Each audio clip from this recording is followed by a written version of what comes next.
Como individuos tenemos creencias y supersticiones personales, lo que nos lleva a crear costumbres, formas de relacionarnos y puntos de vista específicos a lo largo de nuestras vidas.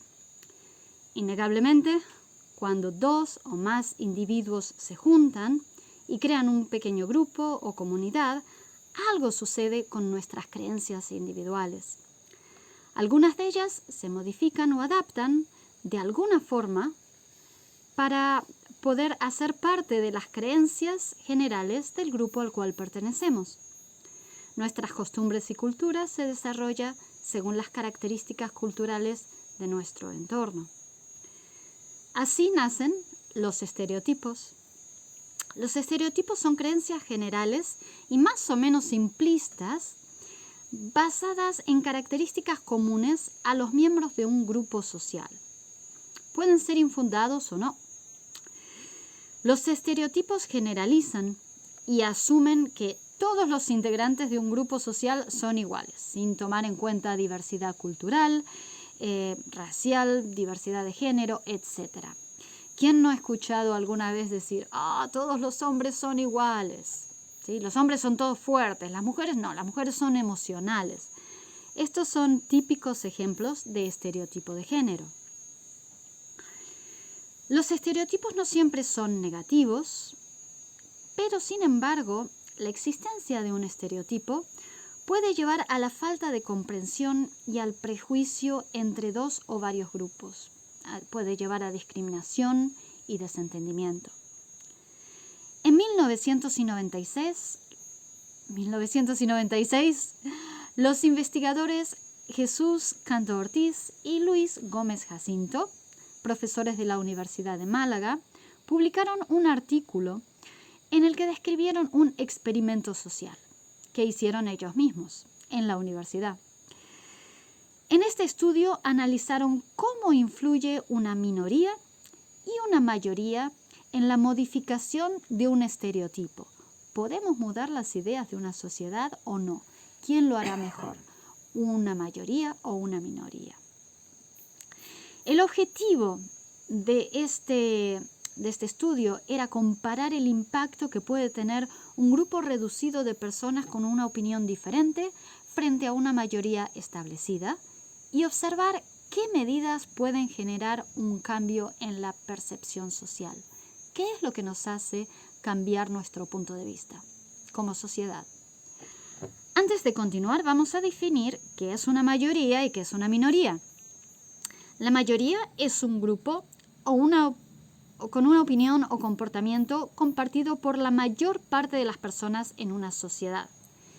Mientras que la minoría activa, como se denomina en el estudio, es un grupo más pequeño que sostiene una opinión diferente y la defiende de manera consistente. Es importante que esta opinión tenga argumentos válidos. Hasta el momento de esta investigación, se sabía que las minorías y las mayorías influían en las personas de diversas formas. Y aquí vamos a ver cómo. Cuando una minoría intenta cambiar una opinión en una sociedad, su influencia suele ser más profunda, pero no se nota de inmediato. Es un proceso más lento. Es decir, la gente puede no estar de acuerdo en el momento, pero con el tiempo, de forma más privada, cuando están a solas, de forma más sutil, pueden empezar a cambiar su manera de pensar y responder de una forma más creativa, con responder mejor a una idea innovadora, etc. En cambio, cuando una mayoría ejerce su influencia, las personas tienden a aceptar esta opinión simplemente porque la mayor parte de personas piensa así. Y no necesariamente tienen que estar de acuerdo con esta opinión. Esto se ve bastante cuando se vota por el candidato que va a tener más votos, ¿verdad? Yo voy a votar para no perder, porque la mayoría está votando ahí y no porque el candidato me está representando, ¿verdad? Este tipo de influencia suele ser más directa y más inmediata, ¿verdad? Pero no genera muchas respuestas creativas, no genera pensamientos nuevos, no genera innovaciones. Las minorías introducen cambios a través de la validación social. Este es un proceso en que las personas analizan si una opinión o idea es válida, basándose en el tema del que se está hablando, basándose en los argumentos, en la validez de los argumentos. Cuando una minoría expresa una opinión diferente, en lugar de rechazarla automáticamente, la gente evalúa si tiene sentido y si puede ser correcto. Esto es la validación social. A su vez, las mayorías inducen cambios a través de la comparación social, que es un proceso en el cual las personas comparan su opinión con la de los demás sin analizar en profundidad el contenido del tema en discusión. En este caso, cuando una mayoría expresa una opinión, los individuos tienden a adoptarla porque asumen que es la más correcta. ¿Por qué? Por el simple hecho de que muchas personas piensan así. Y esto genera falta de cuestionamiento, genera falta de opciones, ¿verdad? Por ejemplo, imaginemos una clase donde la mayoría de los estudiantes cree que el mejor método para estudiar es memorizar todo y aprender todo de memoria. Pero hay un pequeño grupo de estudiantes que dicen, no. Lo que es importante es entender los conceptos. Si este grupo de estudiantes pequeños, si esta minoría tiene buenas pruebas de lo que están diciendo y mantiene sus argumentos de forma válida, sus compañeros van a empezar a pensar, van a decir, bueno, esto puede ser, esto hace sentido, tienen razón. Y quizás con el tiempo pueden cambiar su método de estudio. Especialmente esto se aplica en las personas con un pensamiento más divergente, que están más abiertos a ideas nuevas y son más creativos. Ahora, si la mayoría dice que memorizar es mejor y que no hay que analizarlo mucho, que así como se ha hecho y memorizar es mejor y todo el mundo piensa eso, vamos a ver que muchos estudiantes continuarán estudiando, memorizando sus textos. Y esto muestra un pensamiento convergente y sin mucha innovación y sin mucha creatividad, ¿verdad? En 1988, Pérez y Mugni han creado un modelo de comportamiento social llamado modelo disociativo. El modelo disociativo explica cómo las personas reaccionan ante la influencia de una minoría. Según este modelo, cuando una minoría intenta cambiar la opinión de la mayoría, se generan dos tipos de efectos. El primer efecto es de rechazo a las minorías, rechazo de la fuente que es una minoría. Esto es porque la mayoría no quiere verse asociada con una minoría. ¿Por qué? Porque las minorías suelen ser vistas como algo diferente o incluso algo amenazante. Por eso rechazan sus ideas rápidamente y de forma pública. El segundo efecto es la aceptación a nivel privado. Aunque la mayoría rechaza abiertamente y rápido a la minoría, alguna de las personas de este grupo mayoritario pueden terminar adoptando sus ideas de manera interna y con el tiempo sin decirlo de inmediato. Para una minoría producir un cambio, es esencial que cada individuo se base en la validación social. La validación social implica regulaciones sociocognitivas, implica habilidades críticas también y habilidades reflexivas. Y es necesario distanciarse de la comparación social, que es lo que lleva a las personas a seguir la corriente de la mayoría. En su investigación, Canto y Gómez buscan analizar cómo las minorías pueden influir en los demás y lograr que sus ideas sean aceptadas de forma más directa y más rápida. Normalmente las minorías generan cambios a largo plazo y de manera indirecta, pero aquí se exploran y se buscan estrategias para que su impacto sea más inmediato y más efectivo.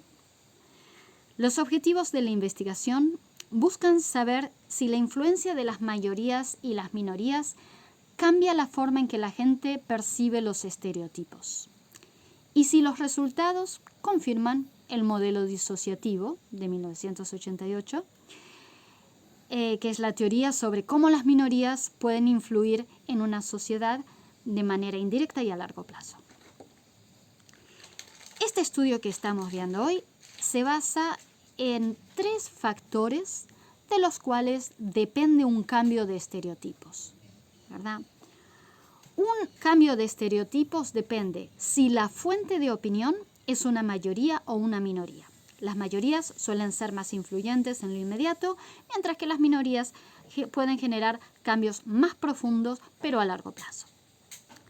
Factor número 2 que permite un cambio de estereotipos es si la fuente pertenece al mismo grupo social. Esto se llama endogrupo.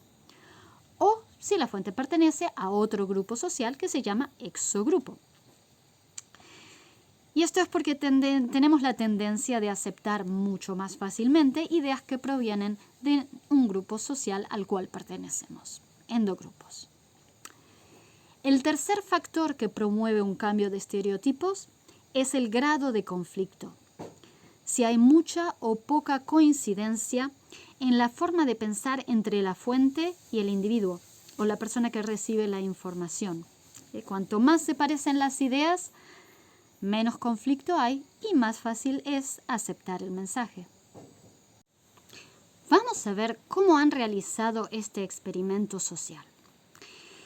Este estudio se llevó a cabo con 236 estudiantes universitarios entre 18 y 25 años en la Universidad de Málaga, en España. Los estudiantes se dividieron en 8 grupos de manera aleatoria. A todos los grupos se les presentó un texto de un grupo llamado Pro Marginados que argumentaba que no se debía discriminar a los gitanos porque era contradictorio con los valores de igualdad, ¿verdad? Los gitanos son un grupo social en España bastante discriminados, son vistos como criminales, son vistos como sucios, son vistos como nómades también, ¿verdad? Entonces, cada grupo recibió una versión un poquito diferente del experimento, de acuerdo a las variables, ¿verdad? Hay 3 factores de variables. Una de ellas es si la opinión venía de una mayoría o de una minoría. Se les dijo a los participantes que este grupo que había escrito el texto era apoyado por la mayoría de la población, un 88%, o por una minoría de la población, un 12%, dependiendo del grupo en que estaban. Otra variable ha sido si la opinión provenía de un grupo de su misma edad, un endogrupo, o de adultos no universitarios, un exogrupo. Cuando la fuente se presentaba como endogrupo, se les informaba a los sujetos experimentales, a los estudiantes, que el texto pertenecía a jóvenes universitarios de su misma edad, y en las condiciones en que la fuente fue categorizada como exogrupo, se les decía que el texto pertenecía a un grupo de adultos no universitarios entre 35 y 45 años. Y el tercer factor de variable es si había muchas coincidencias con el pensamiento de los participantes, alta convergencia, ¿verdad? O pocas, que sería una baja convergencia. Para esto, para ver si estaban de acuerdo o no previo al experimento, se les pidió que señalaran en una hoja aparte las ideas con las cuales estaban de acuerdo y las ideas con las cuales no estaban de acuerdo. Se midieron las opiniones a partir de del texto que se les había dado para leer. Antes de leer el texto, los participantes dijeron qué porcentaje de gitanos creían que debía vivir en España. ¿Por qué? Porque así se podía medir el grado de prejuicio contra los gitanos. Y ahora lo que vemos es el 61% de los estudiantes señaló que había más gitanos viviendo en España de los que debería. Un 22% de los estudiantes estaba de acuerdo con el número de gitanos viviendo en el país. Y solo el 19% señaló que no les importaba que fuese mayor el número de gitanos cuya residencia fuese España. Claramente entre los sujetos experimentales era muy elevado ya el grado de rechazo contra los gitanos, ¿verdad? Después de leer el texto que se les había dado, respondieron a un cuestionario de opinión, donde expresaban cuánto estaban de acuerdo con diferentes ideas sobre los gitanos y mostraban la influencia directa o indirecta. También contestaron un cuestionario de representación de la fuente, donde calificaban al grupo que había escrito el texto en base a diferentes adjetivos, de mejores a peores. Entonces, para concluir, en este estudio se ha medido si la opinión de la mayoría o la minoría han influido directamente en los cambios de estereotipos contra los gitanos, sobre los gitanos. También se ha analizado la influencia indirecta, observando si los participantes cambiaban su visión sobre temas relacionados. No directamente sobre los gitanos en sí, pero temas relacionados como, por ejemplo, políticas de apoyo a los gitanos, el respeto, diversidad cultural, etc. Y finalmente, ¿cuáles han sido los hallazgos de este estudio, verdad? Con respecto a la dimensión nuclear o periférica del estereotipo, se comprobó que las minorías modifican primero las ideas más superficiales, que son las ideas periféricas. ¿Por qué? Porque es más fácil aceptar esos cambios sin sentirse en conflicto, ¿sí? Por ejemplo, una de las ideas periféricas, de dimensiones periféricas sobre los gitanos, era su condición de nómades, que se mueven de aquí para allá. Eso les resultaba mucho más fácil a la gente aceptar que su idea de no son criminales, ¿verdad? Eso ya es más radical. Las mayorías, sin embargo, influyen por igual en ambos tipos de dimensiones, tanto la dimensión nuclear como la otra, como la periférica. Esto es porque se genera poco conflicto, ¿verdad? Y las personas aceptan el mensaje de las mayorías sin mucho cuestionamiento. Se ha encontrado que las mayorías producen una mayor influencia directa que las minorías, siendo que la influencia indirecta de la mayoría es mayor en las condiciones en las que la minoría produce un conflicto de intensidad intermedia. Y esto confirma el modelo disociativo del que estábamos hablando antes. En conclusión, aplicando este experimento social a nuestra vida diaria, ¿verdad? ¿Puede una minoría cambiar ideas sociales arraigadas? Quiere decir, ¿podemos cambiar el mundo unos pocos o no? ¿Tenemos ese poder? De acuerdo a Canto y Gómez, sí, es posible. Es posible que una minoría cambie el mundo, pero es un proceso paulatino, gradual, y hay que comenzar con las ideas más superficiales e ir avanzando hacia ideas un poco más profundas. Es importante tener en cuenta que si bien somos una sociedad y nos comportamos como un todo a nivel social, la sociedad está conformada por individuos y son aquellos individuos que tienen un pensamiento divergente, que tienen un pensamiento creativo y que muchas veces hacen parte de las minorías.